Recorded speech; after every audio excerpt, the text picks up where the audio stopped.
En 1828, un homme entre dans la ville la plus mythique du monde. Et personne ne sait qu'il existe. Il n'a ni armée, ni fortune, ni même de nom.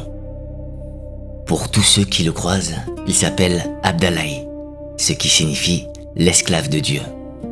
C'est un pèlerin parmi d'autres, un mendiant parmi les mendiants, une silhouette que personne ne regarde. Et pourtant, cet homme invisible vient d'accomplir ce que des nations entières ont échoué à faire. Il vient de traverser l'Afrique seul, à pied, sans rien, et d'atteindre Tombouctou, la cité interdite, dont aucun Européen n'est jamais revenu vivant. Son vrai nom est René Caillé, et son histoire est l'une des plus extraordinaires que le 19e siècle nous ait léguées.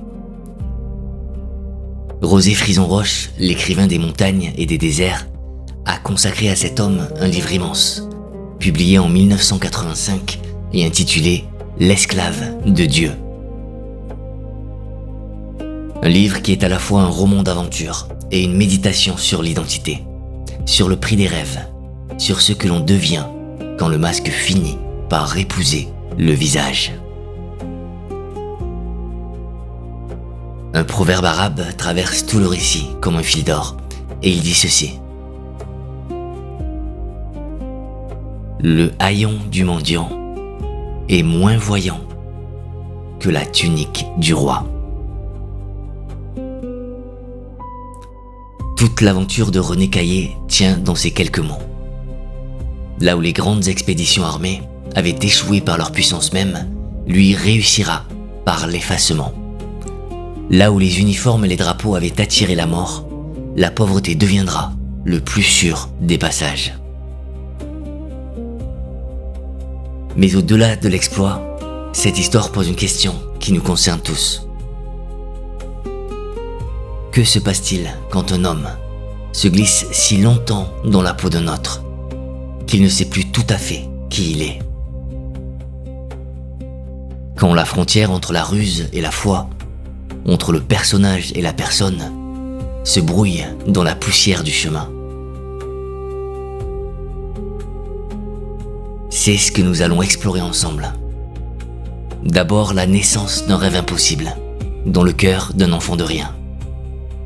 Puis la métamorphose d'un homme qui se réinvente pour traverser un continent. Ensuite, l'épreuve du corps et de l'âme, face à la maladie, au désert et au choc du réel. Et enfin, la question que cette histoire adresse à chacun de nous. Celle du prix que l'on paie pour ses rêves et de ce que l'on devient en les poursuivant.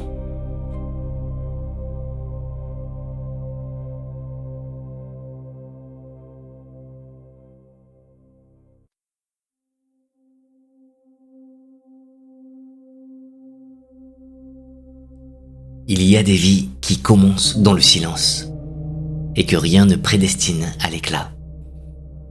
René Caillé, né en 1799 à Mauzé-sur-le-Mignon, un bourg des Deux-Sèvres que rien ne relie au vaste monde. Son père est bagnard, sa mère Mourato. L'enfant grandit sans fortune, sans protection, sans horizon visible. Autour de lui, la Charente coule, lente, comme un ruban posé sur une terre qui ne promet rien. Le monde semble petit, fermé, définitif. Mais l'enfant a les yeux ailleurs. Dans la maison pauvre, il y a des atlas. Et dans ces atlas, il y a des cartes. Et sur ces cartes, il y a des zones vides, sans nom, sans couleur, marquées d'une inscription qui sera le premier appel de sa vie. Terra incognita. Terres inconnues. L'Afrique, surtout, l'attire. Ce continent énorme, presque entièrement blanc sur le papier, comme une promesse que personne n'a encore tenue. Et un jour, l'enfant tombe sur un livre qui fera basculer sa vie. C'est Robinson Crusoe de Daniel Defoe. L'histoire d'un homme seul face à l'inconnu.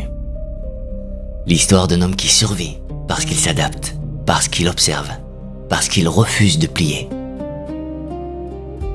L'enfant ne le sait pas encore, mais ce livre vient de lui tracer un chemin. Un nom, surtout, le fascine. Tombouctou. On en parle comme d'une cité fabuleuse, quelque part au cœur de l'Afrique, protégée par le désert et par le mystère. On l'appelle la cité aux 7 portes d'or. On dit que ses rues regorgent de richesses, que ses murs brillent au soleil, que ses savants gardent des bibliothèques millénaires. On dit aussi, et c'est peut-être ce qui attire le plus l'enfant, que personne n'en est jamais revenu. L'explorateur écossais Mungo Park y a laissé sa vie en 1806. Le major anglais Lang y parviendra en 1826, mais il sera assassiné avant de pouvoir raconter. Tombouctou est un tombeau autant qu'un rêve, et c'est précisément cela qui aimante le jeune René. En 1816, il a 16 ans. Il s'embarque pour le Sénégal comme domestique sur un navire. Il débarque à Saint-Louis, tente de rejoindre une expédition anglaise, échoue, revient et repart. Il fait des allers-retours épuisants entre l'Afrique et les Antilles. Travaille comme commis, accumule sou par sou l'argent qui lui manque. Personne ne le soutient. Aucun gouvernement, aucune société savante, aucun mécène. Il est seul avec son obsession. Alors il prépare, en silence, ce que personne n'attend de lui.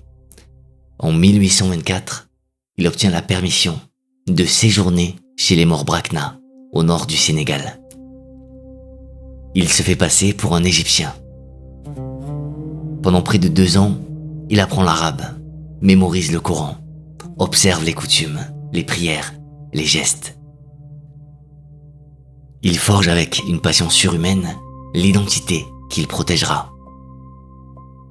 En Sierra Leone, il dirige une fabrique d'indigo pour épargner les 2000 francs nécessaires à l'expédition. 10 années de préparation. 10 années pour un homme que le monde ignore. Frison Roche écrit que pour traverser l'Afrique islamisée, le chapelet coranique est le meilleur des passeports. Caillé l'avait compris avant tout le monde. Et il l'avait compris seul.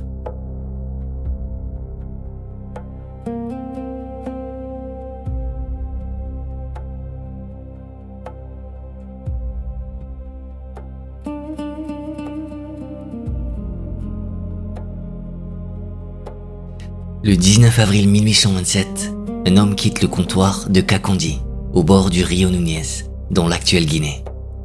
Cet homme n'est plus René Caillé. Il a abandonné son nom, sa langue, son passé.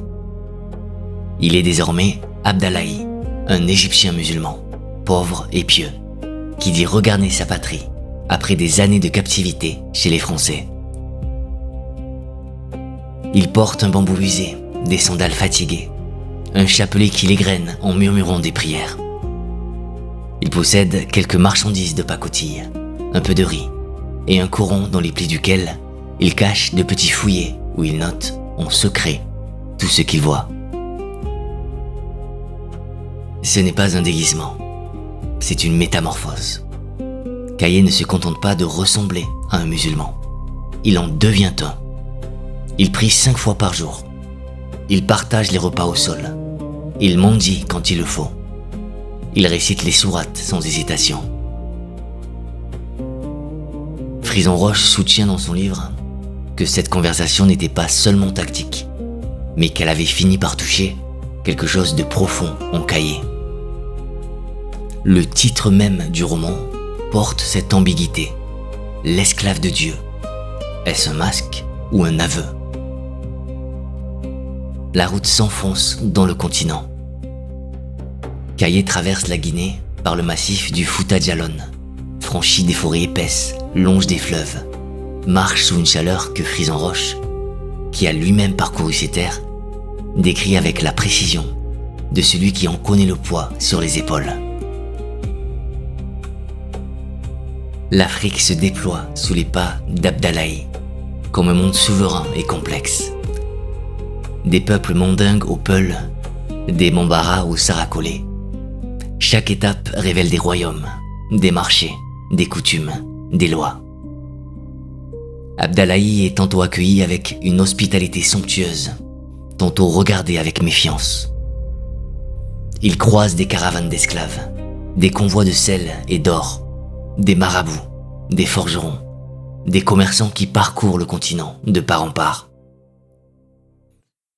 Frison Roche peint cette Afrique dans toute sa dignité, telle qu'elle existait avant que la colonisation n'en redessine les contours. Puis le corps tombe. En août 1827, Kaye est terrassé par le scorbut, dans un village appelé Timé, au nord de l'actuelle Côte d'Ivoire. Son palais se ronge, ses gencives saignent, il ne peut plus manger, il ne peut plus marcher. Il reste là, allongé, 5 mois. 5 mois entre la vie et la mort, à regarder le plafond de terre d'une case qui n'est pas la sienne, soigné par des femmes du village qui ne savent rien de sa véritable identité. Frison Roche consacre à cet épisode des pages qui se lisent avec le ventre noué, car il écrit la souffrance du corps avec l'exactitude de celui qui a lui-même connu la faim, le froid, l'épuisement dans les montagnes et les déserts. Et pendant tout ce temps, le danger le plus mortel n'est pas la maladie, c'est le secret.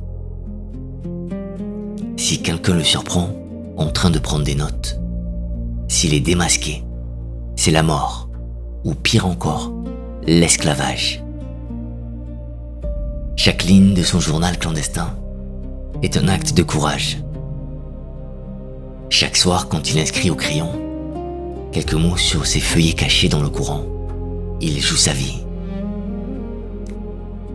Frison Roche décrit un homme qui parfois inquiète, parfois séduit, éveille les soupçons, fascine toujours. Chaque rencontre est un fil tendu entre la confiance et la trahison, entre l'hospitalité et la violence.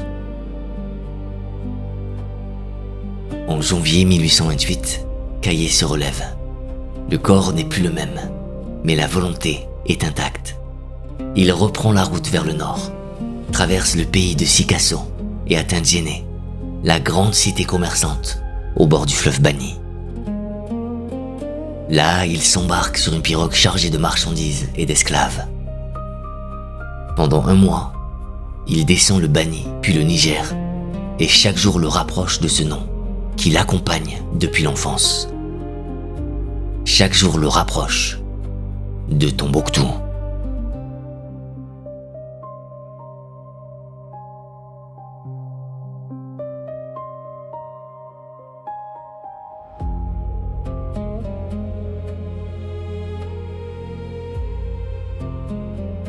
Le 20 avril 1828, Abdallahi débarque au port de Kabara, à quelques kilomètres de Tombouctou. 12 années de rêve, 1 an de marche, 5 mois de maladie. Et voici enfin, devant lui, la ville aux 7 portes d'or.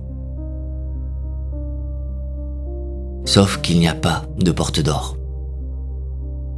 Il n'y a pas de rue brillante, pas de palais somptueux, pas de bibliothèques éclatantes. Kaye découvre une ville de maisons basses, construites en banco, cette boue séchée qui s'effrite au vent. Une ville fatiguée, appauvrie, que le déclin a privée de sa splendeur ancienne. Le mythe était plus grand que la réalité. L'Atlantide du désert n'était qu'une cité de terre et de poussière. Frison Roche fait de ce moment l'un des sommets du livre. Non pas parce que Kaye s'effondre, car il ne s'effondre pas, mais parce que cette déception contient une vérité universelle. Le rêve est toujours plus vaste que l'objet du rêve.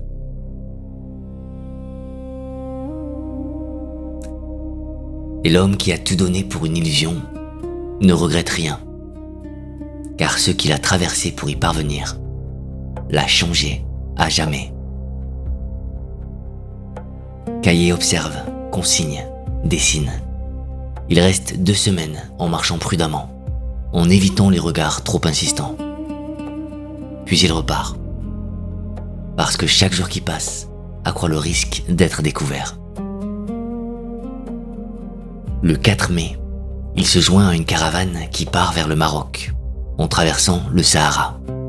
Ce qui suit est l'épreuve ultime. Frison Roche, qui a lui-même traversé le Sahara dès 1936, écrit ces pages avec une autorité que seule l'expérience confère. La soif, d'abord, qui dessèche les lèvres, puis la gorge, puis la pensée elle-même. La chaleur qui écrase les corps, sous un ciel blanc et sans refuge. Le sable qui entre partout, dans les yeux, dans la bouche, dans les rêves. Les guides qui méprisent Abdallahi, le maltraitent, lui volent ses maigres provisions. La caravane passe par Arawan, par Taoudeni, par le Tafilalet, à travers une immensité minérale où le temps se dissout. Caillé est défiguré, fiévreux, squelettique. Il avance parce qu'il ne sait faire que cela. Le 12 août, il atteint Fès. Le 7 septembre, Tanger, où il se présente au consul de France. L'exploit est accompli. René Caillé est le premier Européen à avoir atteint Tombouctou et à en être revenu vivant. Mais la suite n'aura pas l'éclat de l'aventure. De retour en France, il publie en 1830 son journal d'un voyage à Tombouctou, qui connaît un grand succès. Pourtant, les Britanniques l'accusent d'imposture. La Société de géographie enquête pendant 2 ans, avant de valider son récit et de lui remettre le prix de 10 000 francs.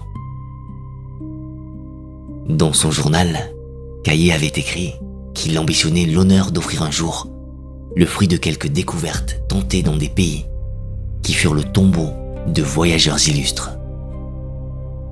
C'est d'une noblesse désarmante. Il meurt le 17 mai 1838, à 38 ans, dans sa région natale, marié et père de 4 enfants. Son corps n'a jamais récupéré. Des fièvres, le scorbut, l'épuisement du Sahara l'ont consumé lentement, comme un feu qui continue de brûler longtemps après qu'on l'a quitté. L'Afrique lui avait tout donné, sa légende, son nom, sa raison de vivre. Elle lui avait aussi pris le seul bien qu'il possédait en propre, le temps.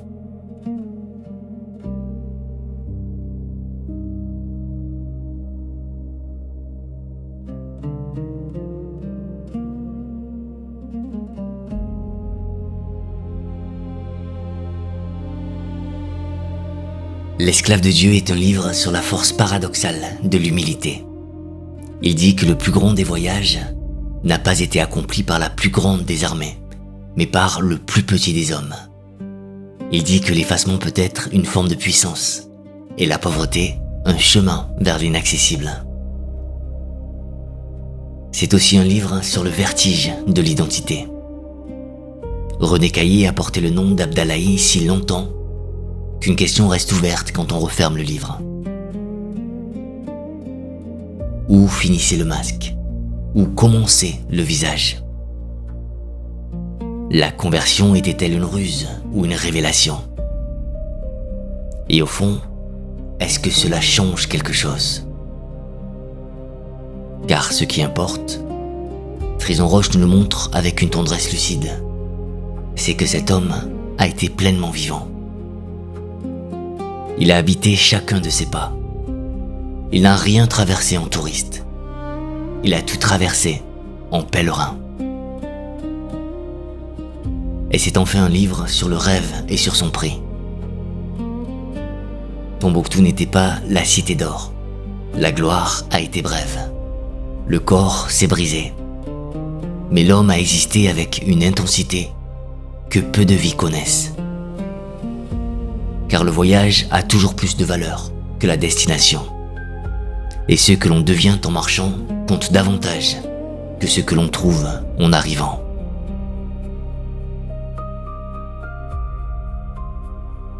Alors je vous pose cette question, à vous qui m'avez accompagné jusqu'ici. Quel est votre Tombouctou ?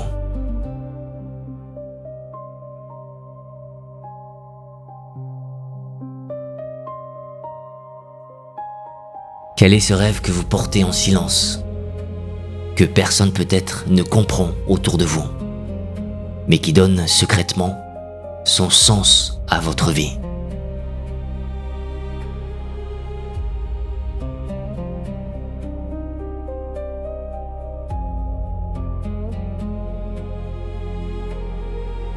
René Caillé nous rappelle que les plus grands voyages commencent dans l'esprit d'un enfant qui regarde une carte, et que la volonté d'un seul être humain, même dépouillé de tout, peut repousser les frontières de l'impossible.